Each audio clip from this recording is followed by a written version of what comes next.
Hello? Hello. Hello. Good. How are you? Cool. Oh, thank you. It's actually a dress. It's not work for on the job, so didn't realize what the temperature was. Hi, Philip. How are you? Hi, okay. Well, Katie, Sorry, we're just kicking some people out of a room. I have Good. Kick them out. for you. Nick, I only have one question. Are you wearing socks? What's that? Are you wearing socks? Today I'm wearing socks. Come on. Today I'm not wearing socks. Yeah, I'm wearing socks today. We're doing a big client event tonight, and I just felt like going sockless in October would not be okay with them. I'm not wearing socks. Well, you're a woman. You're allowed. Is that allowed? Yeah. We all buckle down to our corporate masters. Right. How are you doing? I'm good. How about you? I'm very good. Cracking away. Thank you for taking the time for doing this for our book. Yeah, no worries. It's really great. If you'd like, I have the questions. I don't know if you have them in front of you. I don't, but you can feel free to. Okay. For the purposes of sound clarity for the transcriber, it's best if we go without the video, if that's okay with you. Yeah, great. Great. So I'm going to turn mine off. And I will get right to it to get the most out of your time. Here are my questions. Okay, so Nick Romito of VTS, what challenge did you see in real estate that made you want to become a PropTech founder? Good question. I would say the biggest challenge for me as a real estate professional at the time was just not having access to basic information to do my job. And so answering very simple questions was nearly impossible. And it just felt like, at the time it was 2011, that should have not been the case. That I should have technology just like all of my friends who are in every other industry to do my job way better than I was, to be competitive and win business, and I just didn't have any. I couldn't answer any basic questions. I was living off of spreadsheets, and that just felt like an archaic way to operate. Got it. In turn, then, what were the greatest obstacles to success for VTS as a PropTech startup? So so the question is the greatest obstacle. So what were the hardest things we had to overcome to get here today? Correct. I think the hardest thing was at the highest level, convincing lots of people who make lots of money that they have a problem.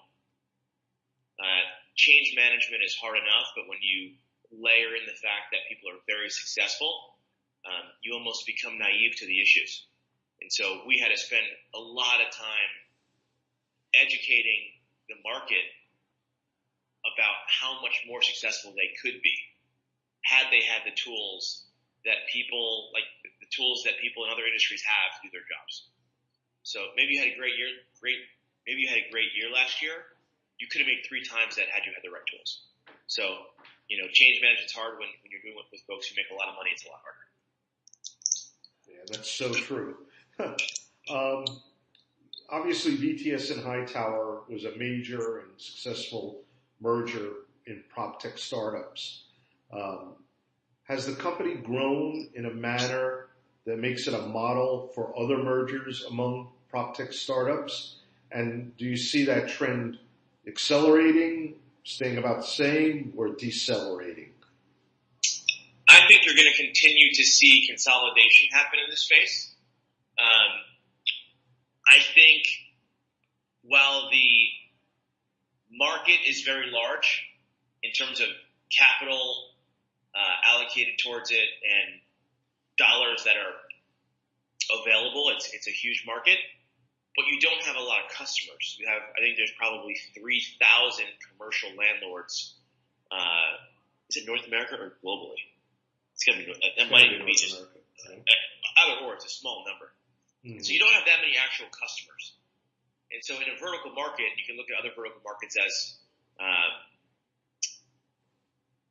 that are just parallels to us. And what you're going to find are that most companies have to grow via acquisition to get of any reasonable size. I mean, look at CoStar, for example. CoStar, I don't know how many deals they've done, but they've done a lot. Look at the brokerage firms. I think CBRE does an acquisition in like a month. And so it's just one of those. It's one of those spaces where I don't believe there can be 500 companies. Right. Yeah, definitely. Having come from CBRE, it seems like we did one a week. Right. I mean, it's just. I don't believe that the market. There cannot be 500 successful commercial real estate startups. Right.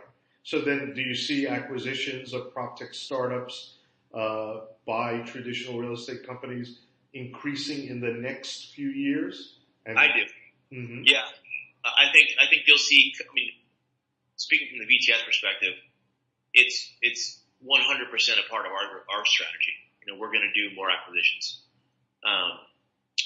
But if you look at some of the other real estate firms, you know, they're getting their feet wet by starting these VC funds, right? They're either investing in funds like yours or others, or they're creating their own off the balance sheet, like Brookfield. I think Brookfield's fund is $300 million off their balance sheet, right? So they're starting by investing, and then I think the next logical place is to start potentially buying if they think it's going to help their business.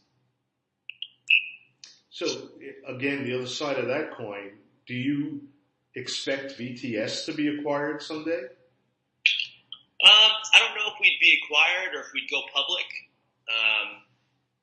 You know, I think our investors would certainly. I don't think our investors would mind us doing an IPO in a couple of years. But we've got lucky for us, we've got a very healthy business and plenty of time to figure that out. Let me ask one more question about that. In trying to figure it out, are there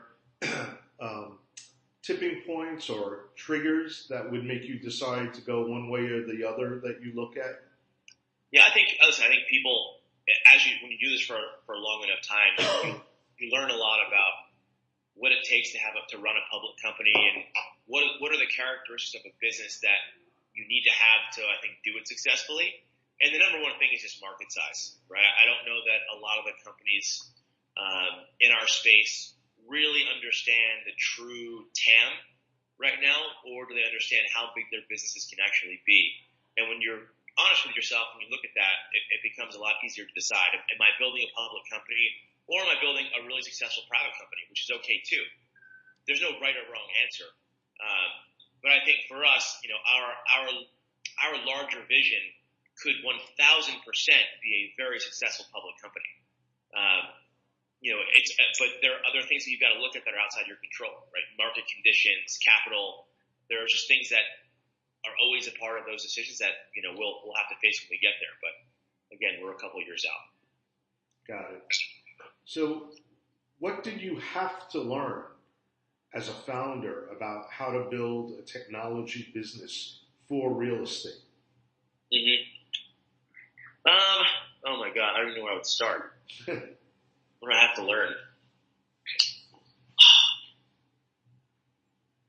Communication. Yeah, I think number one is there's no such thing as over communicating. Mm-hmm. I mean, you can say this same thing 10 times and it's not enough. You know, that's one. I think the second thing is everybody has to be pointing towards the same North Star. Like you have to know what the shared goal is as a team, because once you're aligned on that and we're communicating, it clears the way. It clears everything else out of the way for you to get there. Mm-hmm. I see.